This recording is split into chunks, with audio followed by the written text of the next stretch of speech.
Good morning everyone. आज हम 10th class इतिहास का चैप्टर फर्स्ट करेंगे। बोर्ड की परीक्षा में इम्पोर्टेंट है और फर्स्ट टाइम आप लोगों को पता है कि ये किताब आप लोगों की सिलेबस नया है और इसमें 9 चैप्टर हैं।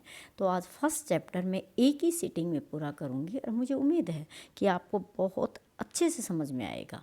अगर आपने ध्यान से इसे 30-25 मिनट की वीडियो को अगर यहाँ पे सुन लिया, देख लिया, तो इस चैप्टर को आपको और कहीं भी पढ़ने की आवश्यकता नहीं है। आइए तो हम शुरू करते हैं। तो सबसे पहले हम देखते हैं कि जो सरस्वती सिंधु सभ्यता जो है ये नगरीय सभ्यता है। इसको हम नगरीय सभ्यता कहते हैं और भारत में इसका क्या हुआ था, उदय हुआ था। वैसे दुनिया की बहुत सारी सभ्यताएं हैं, इस पर मैंने एक छोटी सी वीडियो बना के डाल रखी है, आप उनको देख सकते हैं कि जब सरस्वती सिंधु सभ्यता भारत में उदय हुआ था तो उस समय और कहीं पे कौन सी सभ्यताएं थी। तो सरस्वती सिंधु सभ्यता है ये नदियों का, दो नदियों के बीच का एक उपजाऊ क्या है, स्थान है, उपजाऊ मैदान है जहाँ पे सरस्वती सिंधु सभ्यता का क्या हुआ था, जन्म हुआ था।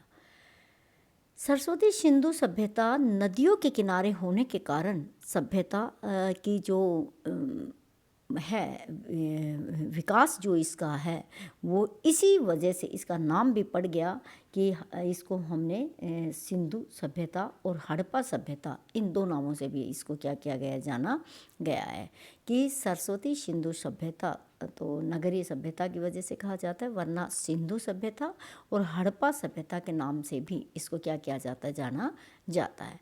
और इसी सभ्यता के समकालीन विश्व में और जो सभ्यताएं रही, मेसोपोटामिया और मिस्र की जो सभ्यता थी वो इसी सभ्यता की क्या रही थी, समकालीन रही थी। समकालीन का मतलब क्या कि उसी समय में विश्व में और ये सभ्यताएं क्या थी, प्रचलन में थी।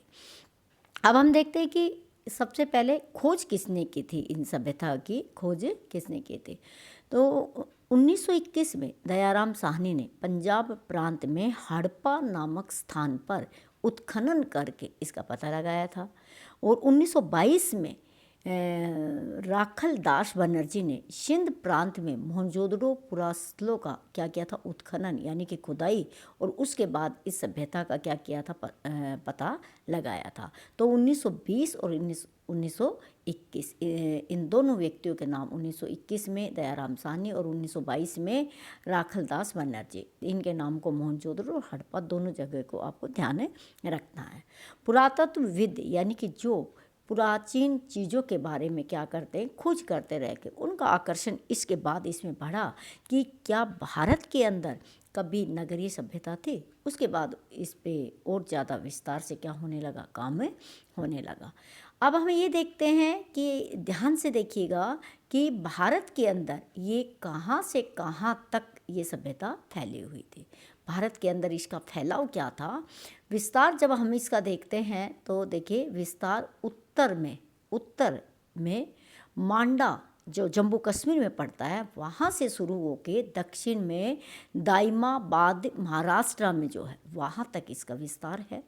पूर्व में आलमगिरीपुर पश्चिम उत्तर प्रदेश से, और पश्चिम में सूतकागेनडोर बलूचिस्तान वहाँ तक, यानी कि लंबा चौड़ा इसका विस्तार क्षेत्र रहा जो 2,15,000 वर्ग किलोमीटर के दायरे में फैला हुआ है।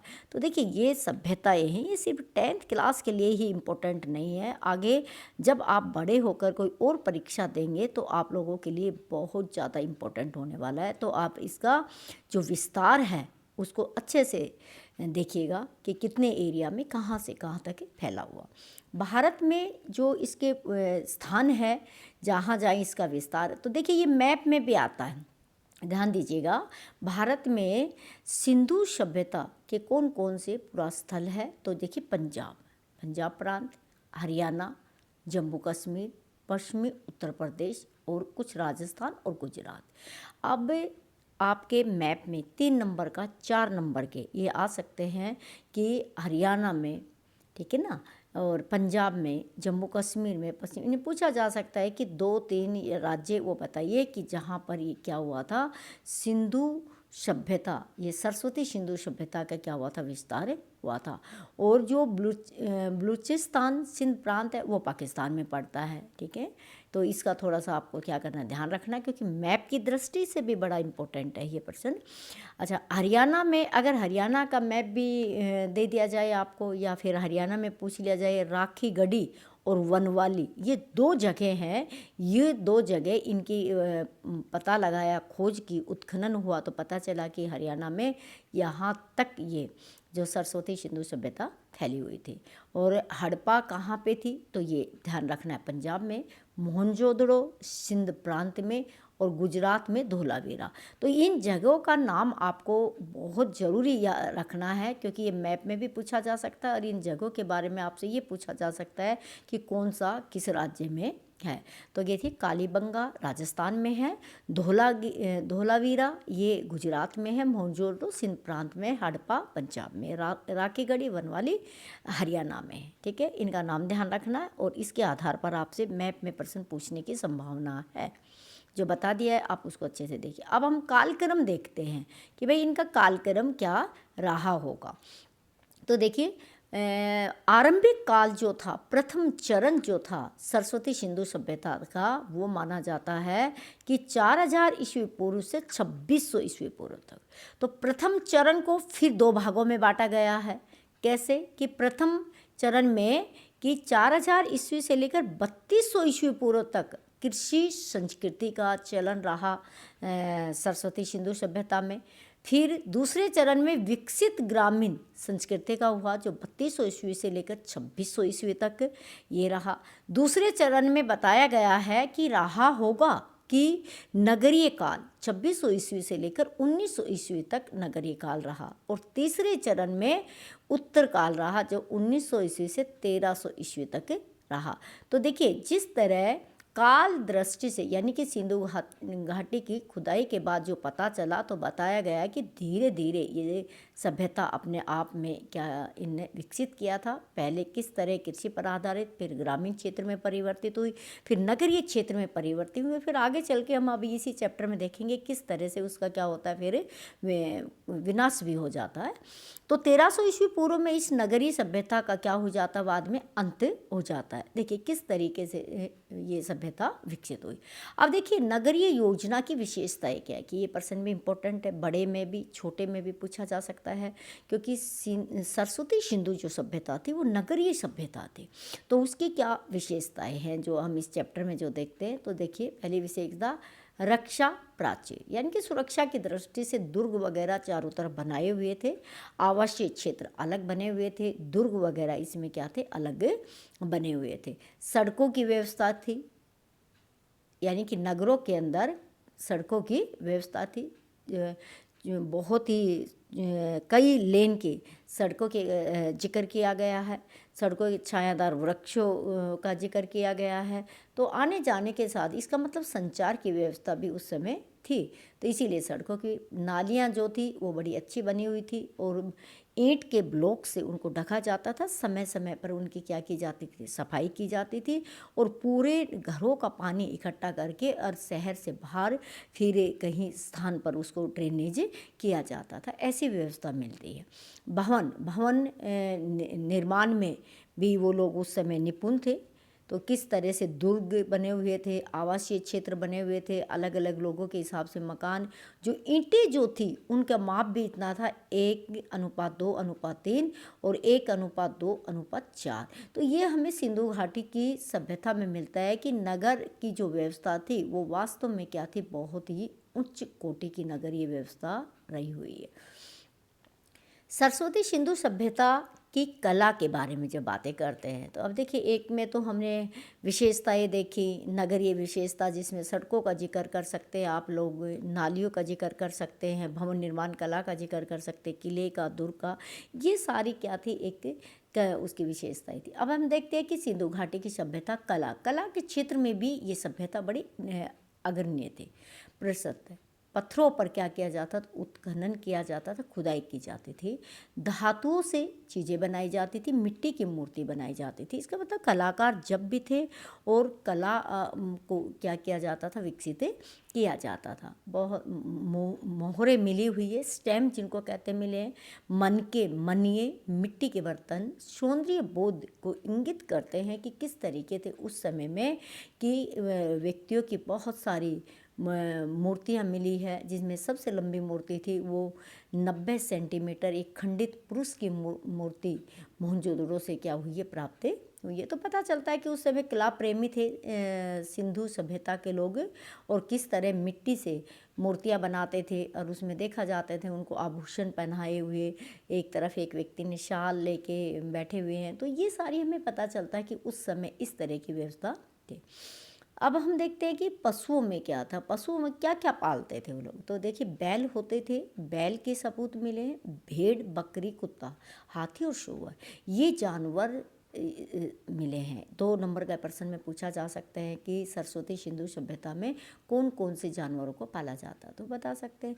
किस तरह के पक्षियों का जिक्र मिला है, मोर, बतख, तोता और कबूतर, ये हमें देखने को मिले हैं। कहीं इनके खिलौने मिले हैं, कहीं मिट्टी के बने हुए मिले, कहीं किसी पे छपाई पे मिले, कहीं मोहरों पे मिले। तो इस तरीके से अनुमान लगाया गया है कि ये चीज़ें मिले, लोग इस सभ्यता के लोग इन चीज़ों का क्या करते रहे होंगे, इस्तेमाल करते रहे होंगे।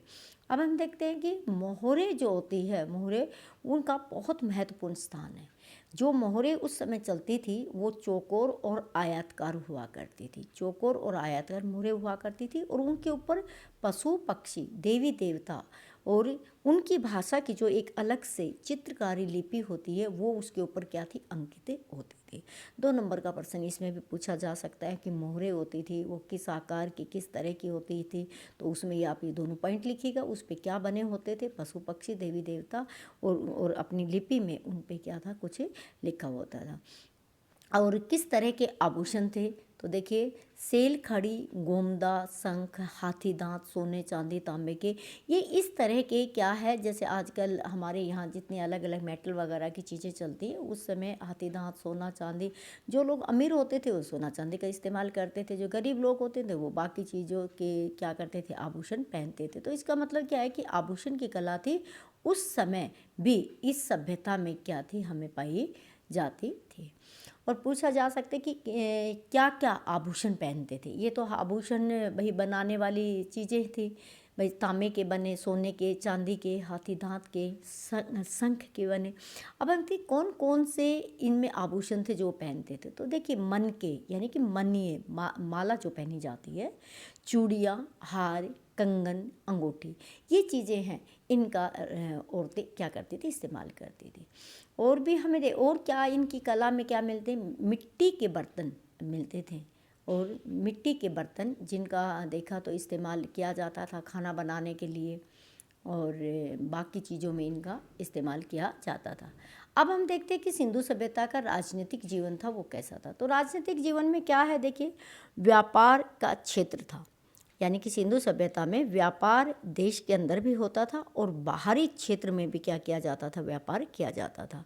क्योंकि बाहरी क्षेत्र में व्यापार किया जाता था, उससे हमें अंदाज़ा लगता है कि कई जगह हमें बताया गया है कि नाव जो है वो खिलौने के रूप में मिली है, और नाव जो है एक मोहर के ऊपर अंकित क्या मिली है, नाव मिली है। तो व्यापारिक क्षेत्र में क्या था, इनका बहुत ज़्यादा क्या था, इंटरेस्ट था, और एक संपन्न सभ्यता थी। नगरीय योजना, जो नगर बनाए गए थे उनको एक अच्छे तरीके से क्या किया गया था, बसाया गया था, एक सिस्टम के तरीके से। एक जगह पर मजदूरों की व्यवस्था, पढ़े लिखे बड़े लोगों की व्यवस्था, दुर्गों की व्यवस्था की गई थी शहर को सुरक्षित रखने के लिए। ये क्या था, एक राजनीतिक जीवन की व्यवस्था थी। पात्र और परंपराएं, और क्या सिंधु घाटी सभ्यता में अपनी जो इनकी पुरानी परंपरा थी उसका क्या किया जाता था, विशेष रूप से क्या किया जाता था, पालन किया जाता था। कौन कौन सी परंपरा है उनको ये क्या करते थे, अपने जीवन में क्या करते थे, मानते थे।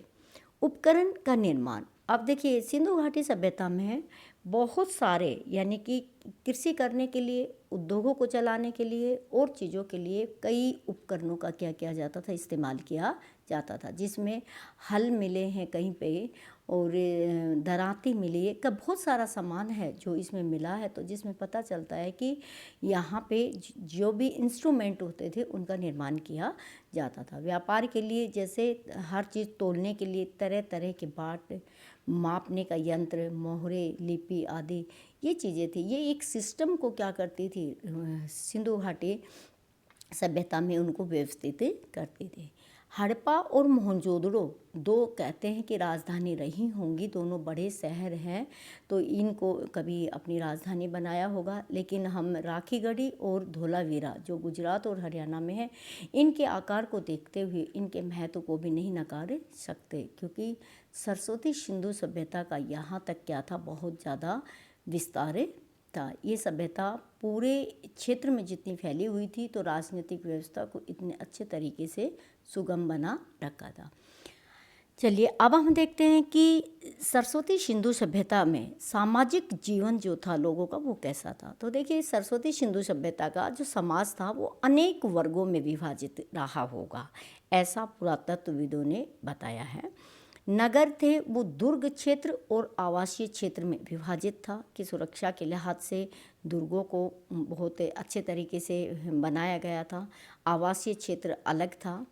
नगर और दुर्गों में संपन्न लोग रहते थे और शासक वर्ग थे वो नगरों में क्या करते थे, निवास करते थे। बाकी लोग थे उनका आवासीय क्षेत्र अलग होता था, और आवासीय क्षेत्र था उसमें व्यापारी, सैनिक, अधिकारी, शिल्पी, मजदूर वो लोग क्या करते थे, निवास करते थे।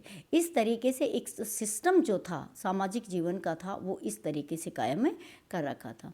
सरस्वती सिंधु सभ्यता के समाज में हम देखते हैं कि जो कृषक थे, कुम्भकार थे, बढ़ई थे, नाविक थे, मजदूर थे, आभूषण बनाने वाले शिल्पी, जुलाई आदि वर्ग थे, ये क्या करते थे, निवास करते थे। तो इससे मैं पता करता था सभ्यता पूर्ण संपन्न थी।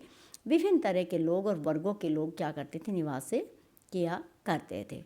आगे हम देखते हैं कि सिंधु घाटी सभ्यता के लोग थे वो किस तरह का भोजन करते थे। तो देखिए, तो दोनों तरह की देखने को मिली है कि कुछ लोग शाकाहारी भी थे और कुछ लोग मांसाहारी भी थे।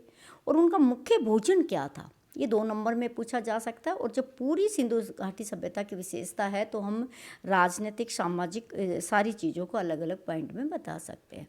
तो मुख्य भोजन था वो गेहूँ भी था, चावल भी था, फल, सब्जियां, दूध खाते थे। और जो लोग मांसाहारी थे वो मांस में मछली, भेड़, बकरी और सूअर इनका क्या करते थे, इस्तेमाल करते थे। और जब सामाजिक जीवन के बारे में हम बातें करते हैं तो देखिए किस तरह के बर्तनों का इस्तेमाल करते थे ये लोग। बर्तनों में इनके पास गिलास, कटोरा, लोटा, थाली, सिलबट्टे, चूल्हे, ये खाना बनाने के लिए ये चीज़ें रही। तो इसका मतलब इनको इन सारी चीज़ों का ज्ञान था। और ये सामाजिक जीवन की बात करते हैं तो इनके वस्त्र और आभूषण में क्या था, तो देखिए आभूषणों में हार, भुजबंद, कंगन और अंगूठे, इनका स्त्रियाँ इन चीज़ों का इस्तेमाल करती थी। और श्रृंगार के लिए स्त्री काजल, सुरमा, सिंदूर भी लगाया करती थी। और मनोरंजन के लिए, बच्चों के खेलने के लिए, बड़ों के मनोरंजन के शतरंज और नृत्य और शिकार करना, ये 3 चीज़ों की क्या थी, प्रचलन में बताई गई। और बच्चों के लिए कुछ खिलौने मिले हैं जिनसे पता चलता है जो मिट्टी के खिलौने बच्चों के लिए क्या थे, बनाए जाते थे। तो इसका मतलब बच्चों के लिए वही जुर्जने, वही छोटे छोटे खिलौने जो आजकल देखने में मिलते, वैसी व्यवस्था मिली है। अब हम देखते हैं कि आर्थिक जीवन कैसा था, सरस्वती सिंधु सभ्यता के लोगों का आर्थिक जीवन कैसा था। तो देखिए, आर्थिक जीवन में कृषि का सबसे ज़्यादा महत्वपूर्ण स्थान रहा है, क्योंकि शुरुआत ही सरस्वती सिंधु सभ्यता की कृषि से हुई है। तो कृषि और 2 नदियों के बीच के होने की वजह से यहाँ पे ये क्षेत्र जो था ये बहुत उपजाऊ था, तो तरह तरह की कृषि होती थी। तो अब हमें देखना ये है कि उस समय किस तरह की कौन कौन सी खेती वहाँ पे की जाती थी। तो देखिए, जो फसल पैदा होती थी उनमें गेहूँ, जौ, चावल, मूंग, मसूर, मटर, सरसों, कपास, तिल, इन चीज़ों की क्या होती थी, खेती होती थी। और ये खेती करने के लिए जिन संसाधनों का इस्तेमाल किया जाता था, औजारों का इस्तेमाल किया जाता था, उनमें से हमें मेहरगढ़ से दराती के निशान मिले हैं, कालीबंगा से हमें जुते हुए हल के निशान खेत मिले हैं, बनवाली से हल का नमूना मिला है और ये ऐसे केंद्र भी मिले हैं, संग्रहण केंद्र मिले हैं, जिससे ये पता चलता है कि अनाज की पैदावार अच्छी होती थी। इस्तेमाल करने के बाद जो बच जाता था उसको स्टोरेज किया जाता था, वो संग्रहण केंद्र भी इस सभ्यता में हमें मिला है। तो इससे पता चलता है कि जो लोगों की जो आर्थिक क्षेत्र में जो कृषि के माध्यम से जो इनका उत्पादन होता था वो बहुत अच्छा हुआ करता था।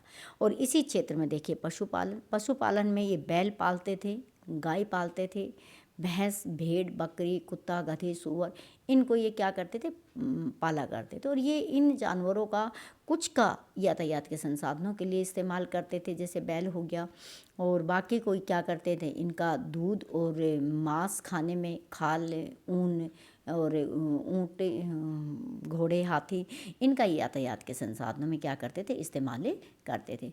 विभिन्न प्रकार के जानवर भी और भी जानवर थे जो इस सभ्यता में हमें सुनने में, देखने में, निशानों में मिले हैं, जिसमें जलचर, पक्षियों और उच्च श्रेणी के क्या थे, हमें उद्योग भी देखने को मिले हैं। तो इन सारी चीज़ों के बारे में बताया जाता तो हम कह सकते हैं कि सिंधु घाटी की सभ्यता बहुत ही ज़्यादा संपन्न थी।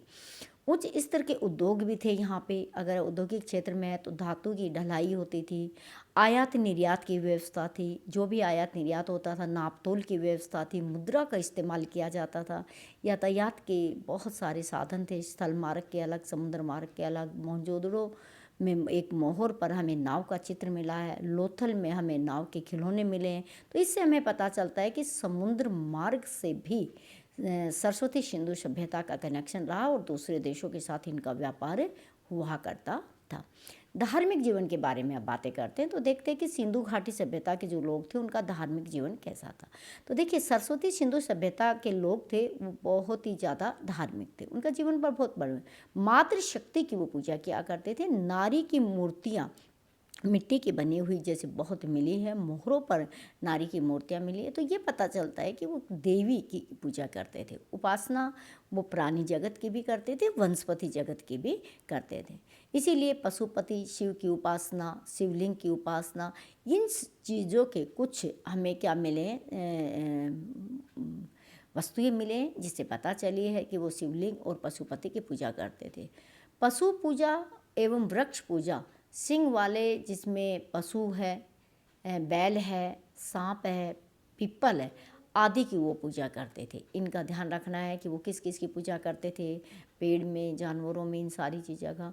योग का उनके जीवन में बड़ा महत्व था क्योंकि योग की मुद्राओं की बहुत सारी क्या मिली है, कुछ चित्रकारी मिली है, तो उसमें योग की मुद्रा में बहुत कुछ दिखाया गया है।